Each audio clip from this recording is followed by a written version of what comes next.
Hello, Sahaj Kaur Kohli. I am delighted to have you on the Therapy Works podcast. You're a psychotherapist and an author. How else would you identify yourself? I am a daughter of Indian immigrants living in the United States. I am the founder of Brown Girl Therapy, which is the first and largest online community for adult children of immigrants living in the West. I am an advice columnist with the Washington Post. And Wow. I am a wife, a daughter, a sister, an aunt, all of the roles that I love to play in my family. And link in to being the daughter of an immigrant in the US, all of those relationships, I guess, both as a therapist, as a columnist, as an influencer, all of that is kind of most influenced by your most kind of personal experiences. Yes, absolutely. I mean, I'm the first in my family to be born in the West.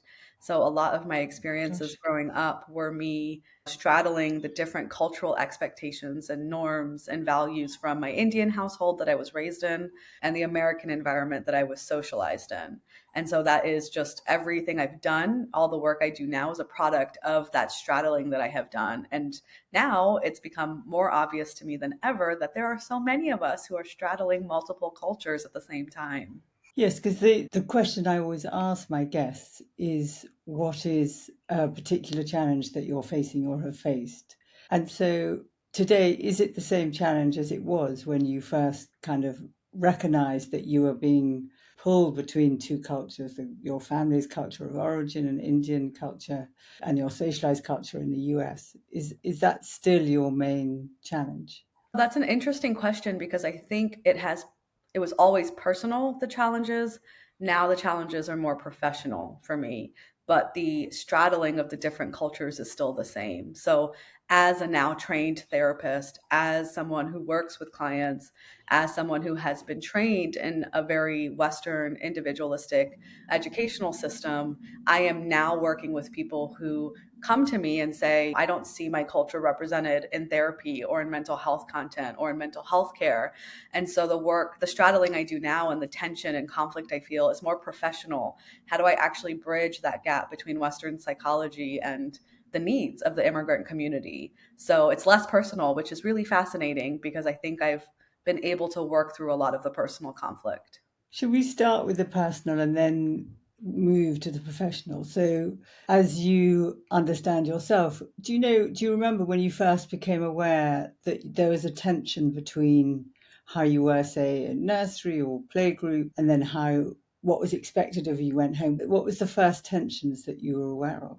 I think for me, it happened a little later in life when I started to realize maybe middle school. So I was probably, 10, 11, 12 years old. And I remember that my friends would often at school would make plans with each other, would often say, oh, what are you doing this weekend? How can we get together? And I would commit to all of these things. And then I would go home and my parents would say, no, we have to do things with the community. We have to go to temple on Sunday. Weekends are for family. We have to put family first. Family is more important than friends. And I was getting fed these messages at home, which are beautiful messages, but I didn't understand the tension I felt then, which was, I just want to hang out with my friends. I just want to do all the things that my friends are doing and my peers are doing.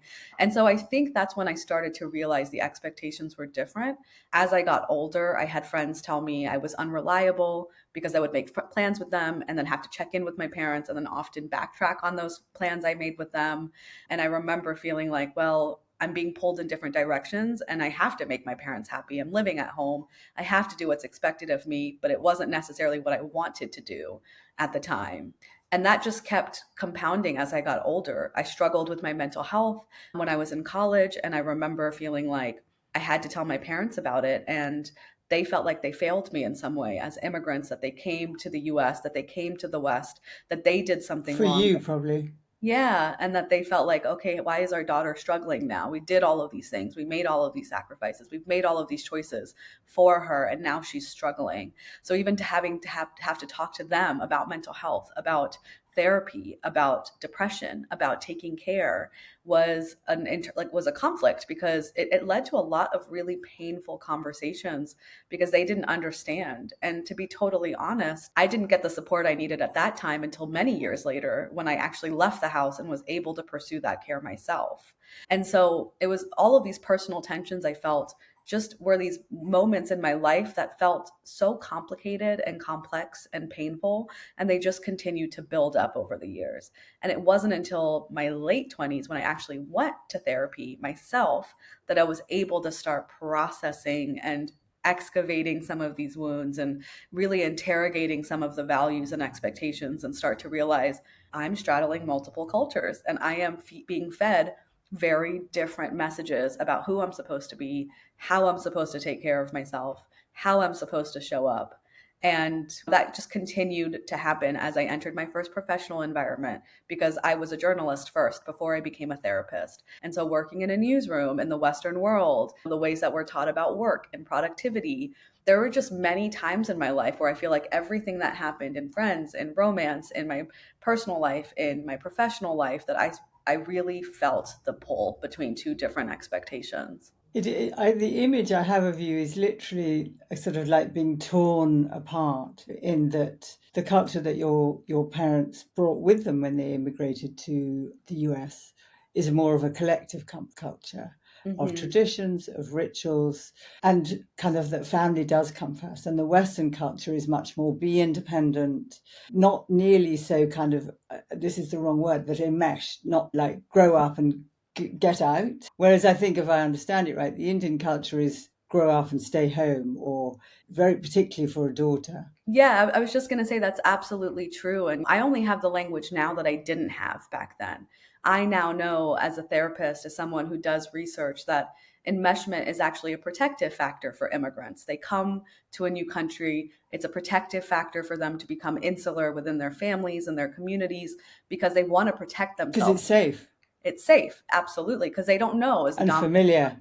going to harm them? Is it going to be unsafe to leave the environment? Is there racism, bullying, discrimination? And so, as you said, it does become a level of enmeshment, and it does become a struggle to set those boundaries as a daughter of immigrants, as children of immigrants in those families, because it feels like we're disrespecting or betraying our family in some way. Individualism for us, individuation process just happens a lot later for children of immigrants than it does for in the Western world, as we're taught about it in research, where it's 12 to 19, you're individuating, you're becoming your own person. It happens so much later for so many of us. It doesn't happen at 18, you're an adult and you can go out in the world. For us, it's as we leave our higher education, as we make choices about career, as we make choices about our partner choice, having kids, that's when we start to really feel that tension around individuation and boundary setting. I do actually think in the Western world, individuation is later now. I mean, I think it is. I think young people are growing up. Maturation is slowing down, and so that in that sense, there may be a parallel process. But what I understand is that I imagine when there is a clash of beliefs, of expectations of what being good means and looks like, when you don't have a language for it, when you don't have a narrative that you can say, I was a woman and a daughter straddling two cultures but living in the same place, you just feel bad. So was it very somatic that you felt bad in your stomach? That I mean, there was the mental health issue, like not necessarily didn't come with words. Oh, absolutely. I have struggled with headaches, with kind of health problems my whole life. And it's only in writing my book and becoming a psychotherapist that I have been able to connect the mind to the body in the way that maybe I experienced it growing up and didn't have that language for. So oftentimes I would be told by my family, why do you always have a headache? Are you using it as an excuse? Why are you stressed? You shouldn't be stressed. Our parents had it worse. Our family abroad has it worse. I always felt like it was a competition, what I was experiencing versus what maybe my family had experienced. And it always ended up coming out somatically for me, especially with headaches, especially in my head. It was a lot of that for me. And even anxiety, right? I didn't have the language for any of that. So it did come out as maybe appetite issues or my stomach aches or feeling really unsettled and not knowing and not being able to connect it to stress and overwhelm and anxiety and what was happening in my mind and in my mental health. And I think that that happens a lot, especially for Asian Americans, Asians, children of immigrants, because we actually are more likely to understand physical symptoms, somatic symptoms, and we will somaticize our mental health because we can understand it better. Oh, you are dealing with something It's physical. allowed. Yeah, I can understand that. I can't understand why you feel sad, but I can understand that your head hurts versus Tummy ache. Yeah. yes, exactly, exactly. And we see that in the research. We see that in collectivist communities, the suppression of emotions, how that then turns into physical illness for a lot of people. And so it definitely was the case for me. And I was only able to connect those dots much later in my life. And when I was thinking about you and many other clients that I've worked with that actually have similar issues to you, I was thinking about the transgenerational trauma from, say, your Asian culture. That there's a, I don't know if it's trauma that your parents felt in coming to the US, but certainly there was a lot of collective trauma in India from the colonies, from the splitting of Mhm. India, the partition. And so they were coming in a way, although it was the US and not the UK, into a kind of patriarchal, colonistic culture, but also missing and leaving home, missing everything that felt safe. I imagine because they wanted a better life. They felt that their future was more likely to flourish in the US than where they came. And so that they were carrying so many losses. And what I understood from when you're speaking, and I've heard it from many clients, is as children, it's like what you experience is completely dismissed. Like you're okay, you're here, you're going to great schools, we've done so much for you, we sacrificed so much for you. And that isn't in a kind of bad way, it's just the reality of it. So it's hard to make sense. Why would you suffer? You're all right. And so it's even harder to give yourself permission. Absolutely. My parents actually moved with my older brother and sister to the UK first for several years Uh, before deciding to move to the US, so going even more west. And then that's when I was born. And so they did have and multiple. what was their reason for leaving the India in the first So place? for my dad's career, actually, he had gotten a job in the UK as a doctor. He's a cardiologist, and I think for him, when it was time that ended, that contract ended, he decided not to go back to India because he was like, I want to make it in the West. So they decided to move even further west because he had medical school classmates in Virginia, in the South, in the United States, who said, "Come, we can help get you a job in this hospital, and we're here, so." Let's be here together, kind of thing. And as you're saying, so many immigrants and children of immigrants, they have multiple diasporic patterns. It's not just one move, right? Because as you're saying, with colonization and the partition, and depending on where someone's family's from, there's multiple layers of loss that are being experienced in families. And my grandparents are refugees from that partition. And so I will often hear Gosh, stories in my family about what that might have been like, or ask my parents. And the thing is, my grandparents are no longer alive right now, but when they were, no one wanted to talk about the past. No one mm, in my family, it's like, why? We're here now. You're okay. Focus on your future. Focus on what you have now. We don't want to talk about it. So not only is there a transgenerational level of trauma being passed down, but it's also being like suppressed in some ways. denied. Mm. Yeah, because our parents don't want to admit or even acknowledge, or don't know how to admit or acknowledge that these were traumatic experiences, that they are still living in their bodies, that they have coping skills because of the ways they were parented or the experiences they've had. And then that's now being passed down. I've had to have these conversations with my parents and say, was that traumatic for you? And my dad will be like, what's trauma? No, I've never Yeah. experienced trauma. And I'm like, I haven't okay. been in a car crash. Yeah, exactly. Like I'm doing well. I'm safe. I'm comfortable. I'm secure. So anything I've experienced hasn't been that bad.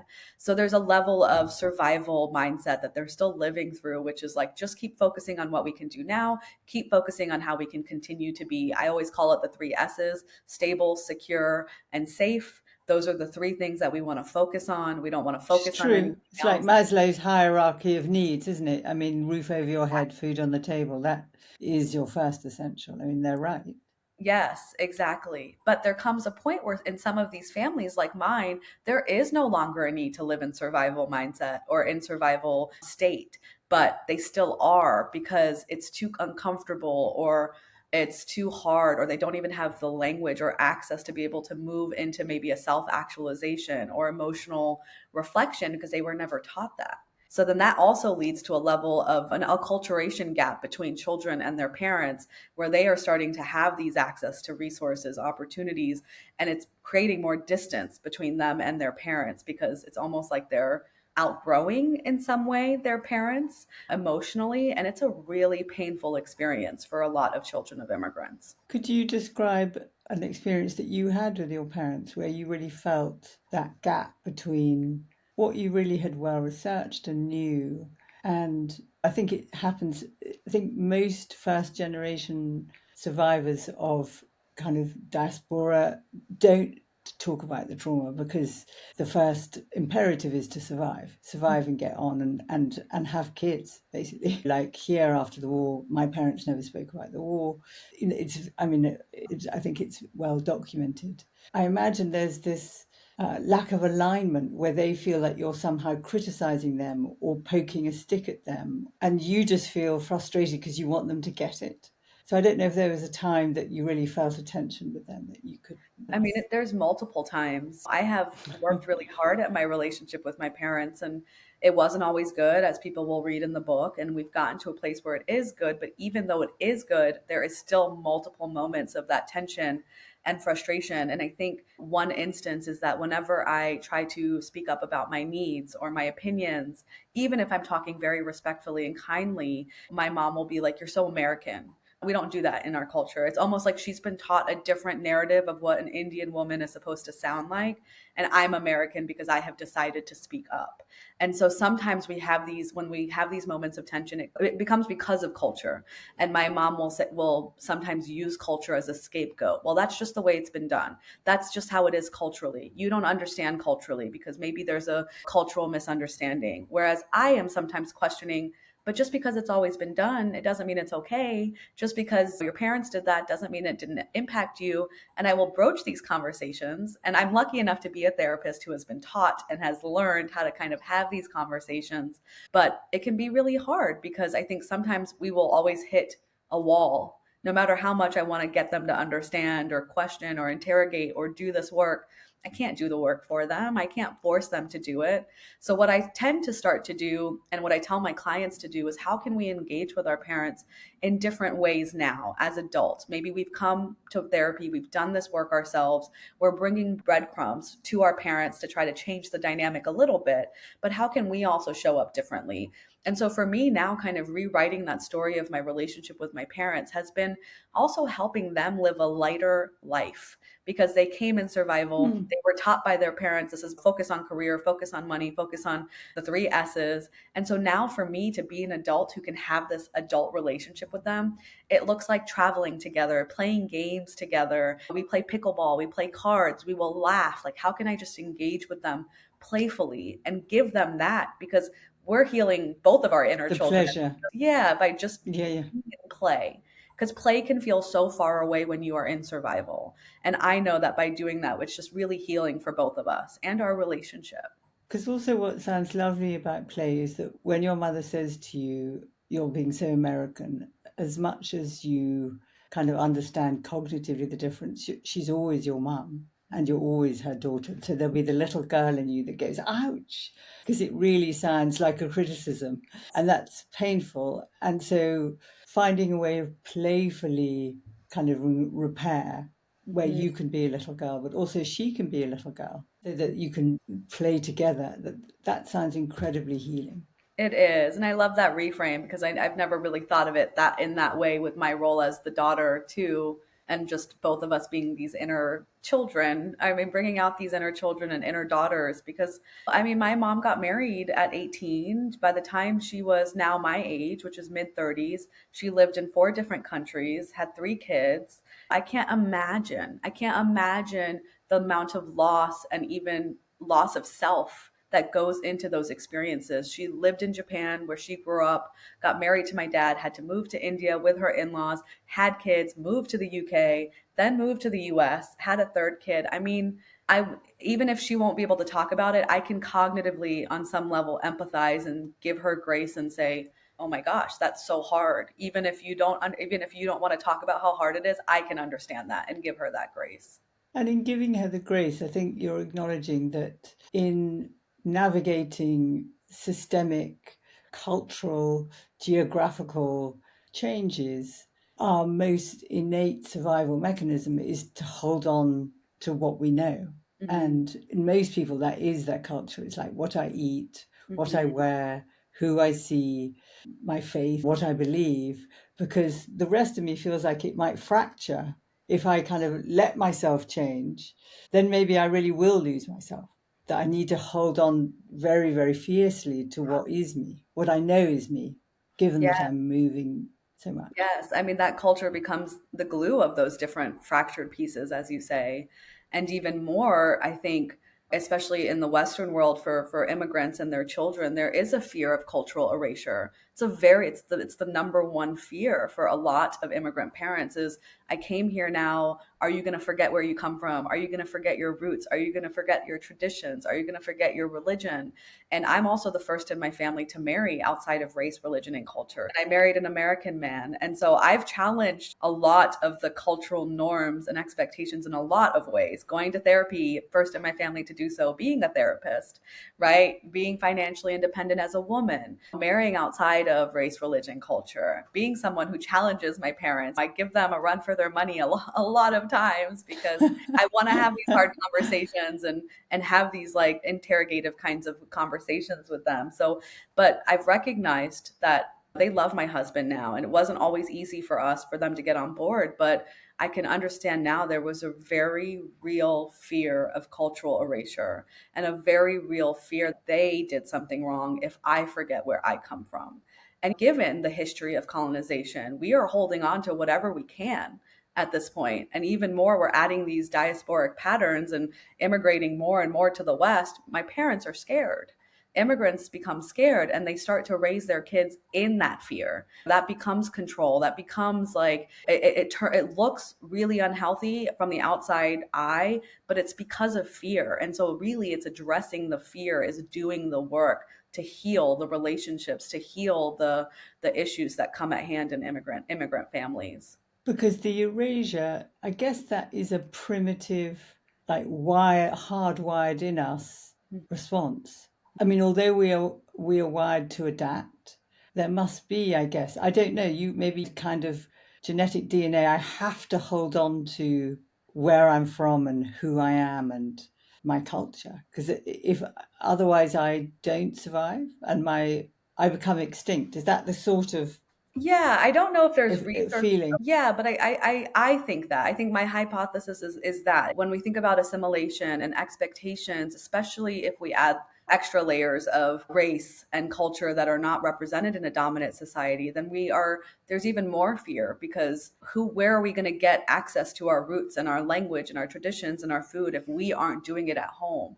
My parents have always said, at home, we're going to do these things. We're going to speak Punjabi. We're going to eat these foods. We're going to do these things because when you're out in school and out in the world, it's just American society. Sure, it can be diverse. Sure, there are places where we can have access to other people, but we need to protect it too. That's where the insular nature of immigrant communities even comes from. We need to protect ourselves. We need to be able to maintain who we are and not be told who we're supposed to be.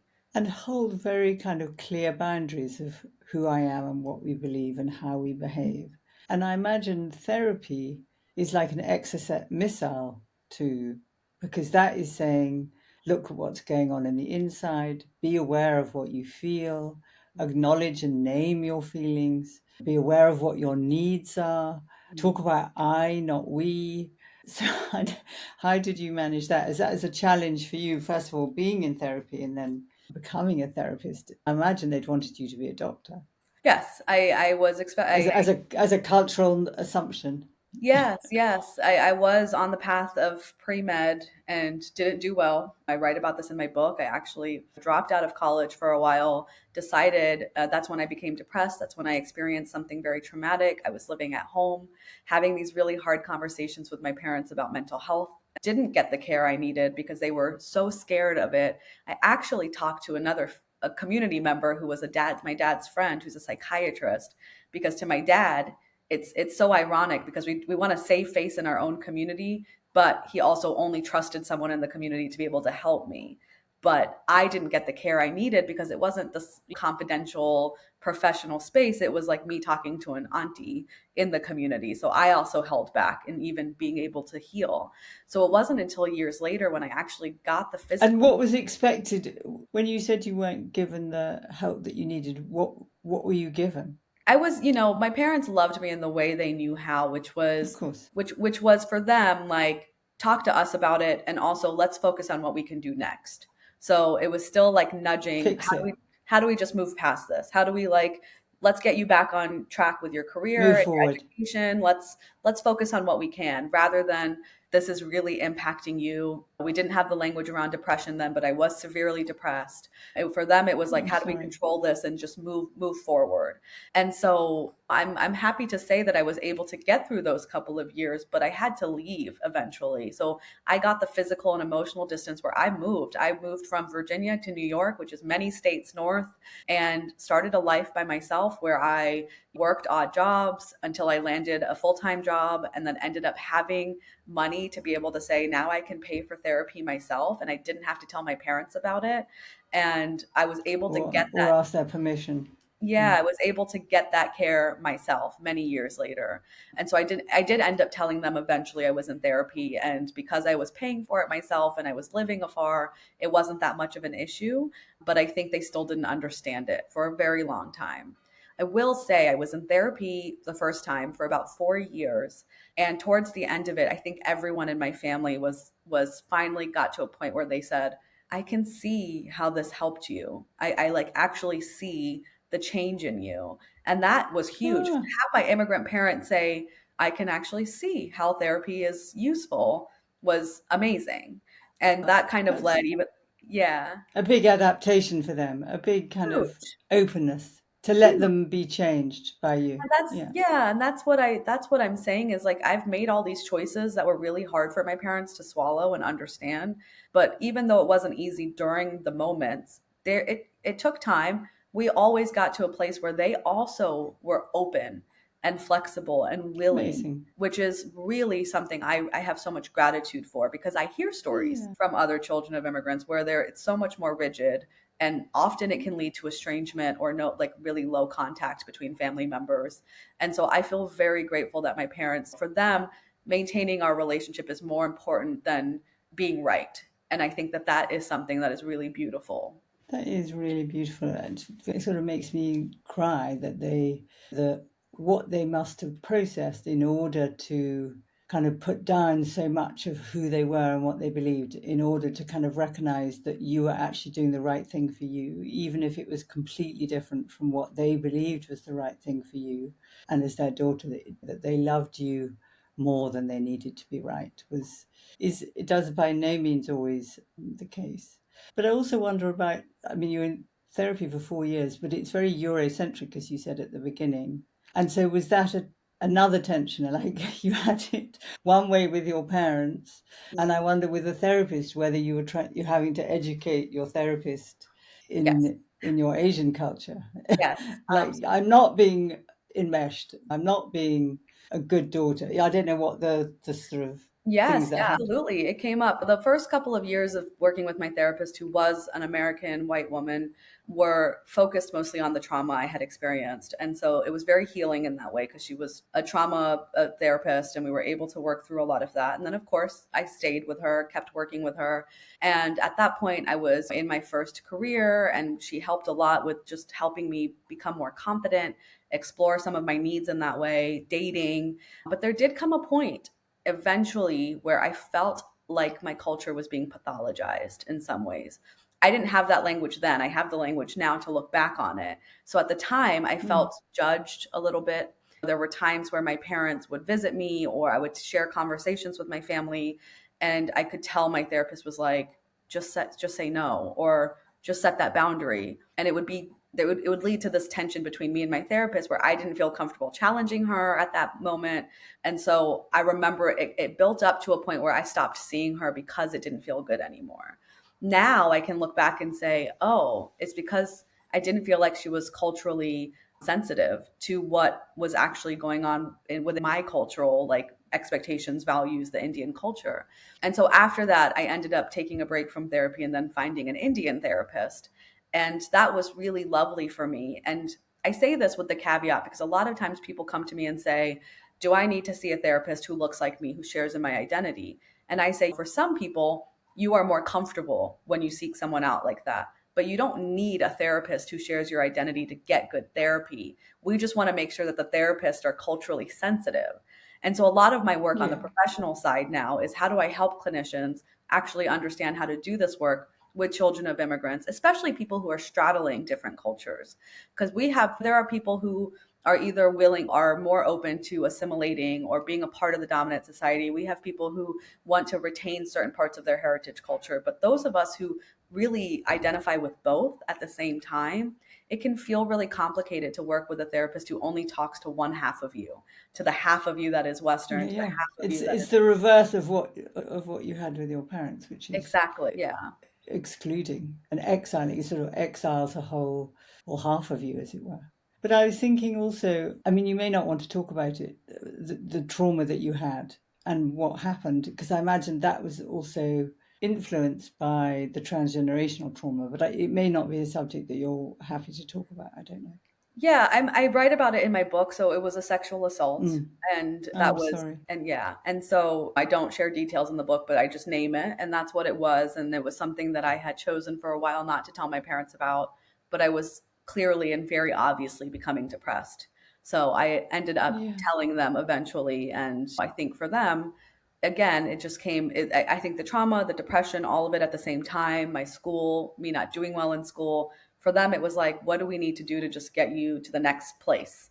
And so at the time it felt very And also, invalidating. it was the very epitome of not being safe, secure. Can't remember what the third S was, but Stable, yeah, yeah, exactly. stable. Yeah, Mm. exactly. And I didn't have I'm a very different person now that I've been through therapy. I've gone through my years of healing. I'm a therapist.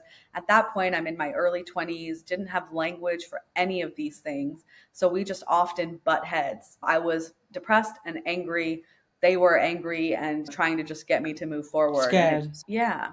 And it was just not, it was, I think those couple of years are really hard for me to remember specifics other than it just, So I call it painful. I call it the time when I had a disdain for sunshine. That's like the label I put on those few Oh, years. And then eventually I got out you because I couldn't left. feel the warmth. You No, couldn't. Yeah. or the light, none of it. And I think my parents felt like Mm. they betrayed me because they couldn't bring me the sun. And I write about this in my book, the whole like the difference in how I felt they didn't care and they felt like they didn't know how to give me what I needed. And we just were at an impasse for a while. And it took even years after me leaving the house for me to come back into the relationship and try again with them. And now things are great. We're talking decades later, things are great, but it took a lot of time during that moment Yeah. in my life. And I'm curious, it sounds really painful for both of you, and that there's no one that's wrong. It's like everyone is doing the best they can, and it was just a really painful, complex Hmm. time. And there's such a gap of understanding internally for you and internally for them, and then between you, the sort of all of the entities in a way being misaligned. And I was thinking that in order to find yourself, you had to leave, and you did with your therapist as well, that you had to kind of geographically move while you were with them. There was too much connection, too much going on, too many complex feelings. And so creating space geographically, time does allow space for you to kind of discover who you are. And of course, they're still internally in you, whether you're in New York or Australia. Absolutely. I needed to figure out who I wanted to be without being told who I was supposed to be. And that I Yeah. think, And to you be a know, good daughter. exactly. And I think that happens for everyone on different levels. And then add the cultural influences, the straddling of cultures. I just needed to get away. And the thing is I left and I built a community of friends who are children of immigrants who come from different cultures. And I Oh, was did you? able to find ways to connect to being bicultural in different ways. I started going to professional camps for my faith, doing things like that, where I was Nice. able to make those choices out of my own agency, not out of expectation. Or being good, kind of doing as you're told. Yes. Yeah. So, kind of internally now, it sounds like you're saying that you kind of you've come to terms and accommodated being bicultural, that you're Asian by blood and Mhm. faith, and you're American by what, culture, engagement, I identify with both. I'm and Indian American, I'm with Asian both. American. Yeah, I don't, it's not, I think There's no split anymore. there's no split. And so many times people in the community, the community I've built will be like, I'm this or this. And I always like to remind people you're both. You're not or either or, you're both and I think a lot of the work I do now with my clients is we will process the shame we have felt. We will process how the experiences we've had make us feel certain ways about different parts of our identity, but we will also focus on ways that we can lean into pride, right? Where can we find pride in where we come from and who we are today? How do we And blend our self-respect. cultures? Mm. Exactly. And there's research around blended biculturalism, right? How do we blend our communities for our cultures for ourselves? What does that look like? Maybe it's speaking both of the languages with people. Maybe it's eating both of the foods. Maybe it's I will wear Indo-Western clothes sometimes. So if I'm only wearing an Indian outfit, sometimes I feel like it's a little performative for me because that just doesn't always feel comfortable to me, but I love to add Indian touches to my outfits. Or so it's finding ways that just feel good for you. And it's never too late to be culturally enough. I think so many people worry, I forgot the language, I forgot how to cook the foods, I don't know how to do this, I'm not enough. But you can learn whenever you want. You can learn whenever you want. That's a lovely kind of generous, open offering, isn't it? And that you can have modern day beliefs, you can hold on to your cultural values, and you can find ways of expressing your cultural values, what you wear, your Mhm. earrings, little touch Mhm. here and there. And blended is very different to assimilation, isn't it? Because it does assimilation feel like you submit and hand over, you kind of leave behind where Mhm. you came from and you submit to the dominant culture, to the culture you've moved into. Whereas Yeah. blended is allowing both. Is that the idea? Yeah, so the research suggests that there's two types of biculturalism people can kind of behave within. One of them is blending, which is what I talked about, both at the same time, and alternating is the other one, which is the research actually says that first generation, so immigrants, actually are more likely to do alternating biculturalism. So they'll be dress and eat certain foods in those communities and then not in the other community. Whereas second generation or children of immigrants are more likely to engage in blending, where they'll do both at the same time, no matter the environment they're in. And so both of those, I think, are resistance to assimilation in their own ways. They just look different and they feel different because of safety, survival, etc. But assimilation is about just leaving that heritage culture behind, which doesn't feel good to a lot of people. No, no, it really doesn't. And do second generation immigrant families tend to have less intense splitting? I actually don't know because, at least in the US, the research says that children of immigrants are more likely to struggle with their mental health than immigrant parents. And I think that's because of biculturalism. I think that's because of or bicultural straddling. So the constant adaptation of straddling these multiple cultures for their whole life. Whereas immigrants are doing it maybe later in life or when they're older. I think for children of immigrants, they're going through all those developmental processes of learning who they are, how to seek acceptance and validation and belonging in a new environment. And so I wonder if that actually impacts their mental health more, and that's why they struggle more with their mental health. Because that bicultural straddling can lead to substance use, academic struggles, Yeah. intergenerational conflict. So I don't know if they feel like they're splitting less. I wonder if they feel it more, but then they find ways to heal that maybe their parents don't Yeah. find. Yes. Yes, I can imagine that what you're saying kind of really fits. And where that's taken me now is that what you're talking about would be a straddling of cultures, whether it's a Russian marrying a French person, a Muslim marrying a Jew. It doesn't really matter what country, what faith, because the dynamics that you're talking about, the straddling, the needing to hold on to, the kind of butting heads. And once you can face it and over time kind of be open with each other and allow it and agree to disagree about certain things, I'm sure is part of it, would be true for everybody. Yes, absolutely. So when I started Brown Girl Therapy, I started it for South Asians and South Asian Americans specifically. And then as it continued to grow, I polled the community recently, and over 100 countries are represented. So even Oh, though I'm wow. one Good for person who you. speaks to children of immigrants, and my lens is Asian American, South Asian American, Indian American, you can get granular in my identity. I'm still seeing that people from children who come from Europe, who come, which is still a Western world, are still experiencing some of the same generational issues that I experience. So it kind of blew my mind because I didn't realize, even though we're absolutely not a monolith, we have such an overlap in our experiences, no matter where your parents come from, what cultures you're straddling.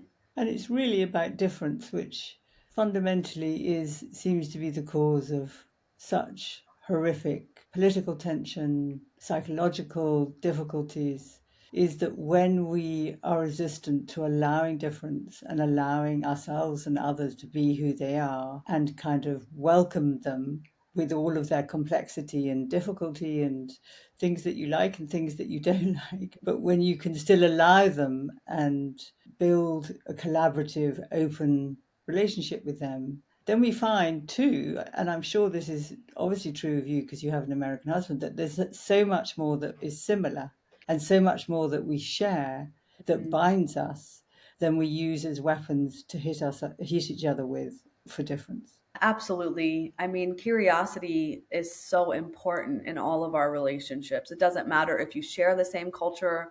Like I always tell my clients who are Indian who come to me, I say, I'm never going to make assumptions because the way you relate to your culture, your experiences, they're not going to be the same as mine. So I'm never going to make that assumption that I understand.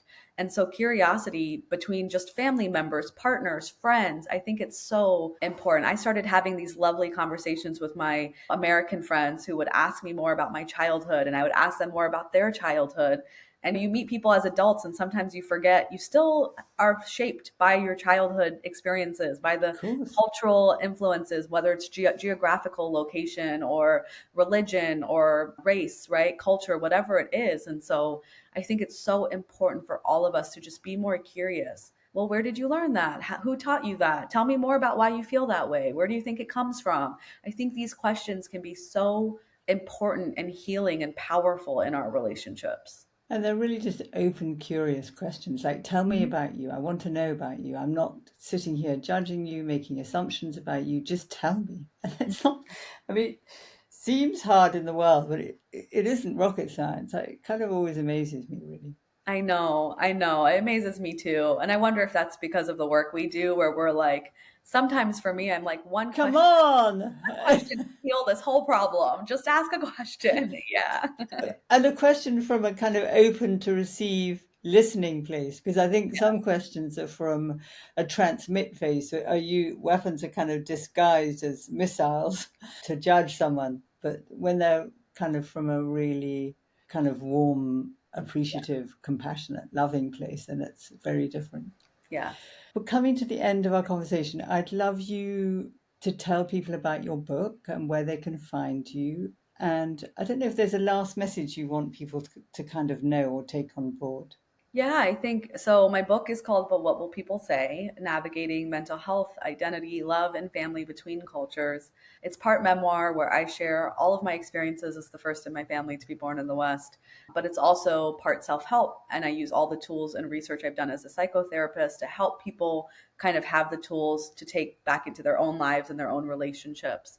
And you can find my work It's a on wonderful book. Thank you. Thank you. You can find my work on Instagram at Brown Girl Therapy, my website, www.sahajkaurkohli.com.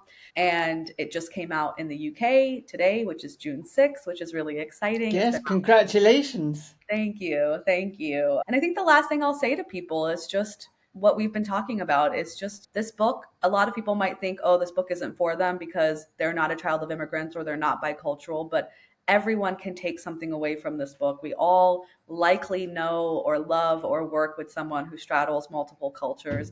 And this book is just a way for you to be able to challenge your assumptions about wellness, about relationships, about what is normal, what is happy, what is healthy, because there isn't just one way to be in our lives. And I really want this book to kind of be that book that gives you all of those questions for you to think about when you think about what it means to be all of those things in your life. So, yeah.